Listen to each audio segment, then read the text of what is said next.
مهوری سرخچه سبب مرگ یک کودک 6 ساله تاجیک در ولایت لنینگراد روسیه شده است.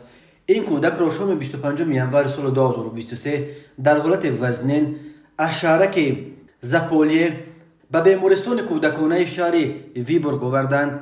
گفته می شود این کودک را امه‌هایش 3 روز از شمال خوردگی تبوت کردند و 3 روز دیگر طبیبان بیمارستان محلی از سرخچه. شبکه محلی با تکیه به معلومات پلیس خبر داد که این کودک 6 ساله همراه والدانش ماه فوریه سال 2022 به روسیه آمده است.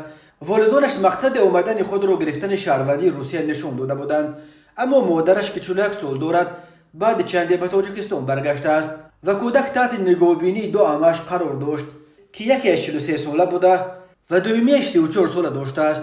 روز 20 ینور احوال سلامتی کودک بد و تبش بلند شده است.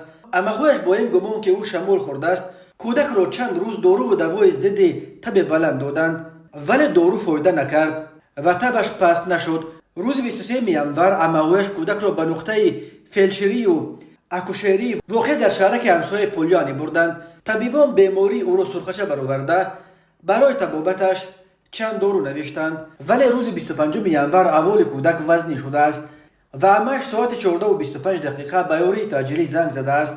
از بس که انتظاری یاری تاجیلی چند ساعت طول کشیده است، عمه کودک بی‌طاقت شده خودش کودک را گرفته ساعت 18:30 یعنی 4 ساعت بعد زنگش به یاری تاجیلی به بیمارستان شهر ویبورگ آورده است. در اینجا طبیبان تلاش کردند که طفل تاجیک را از چنگ مرگ نجادیند، ولی به نتیجه ساعت 19:30 کودک در روی دستان طبیبان جان داد.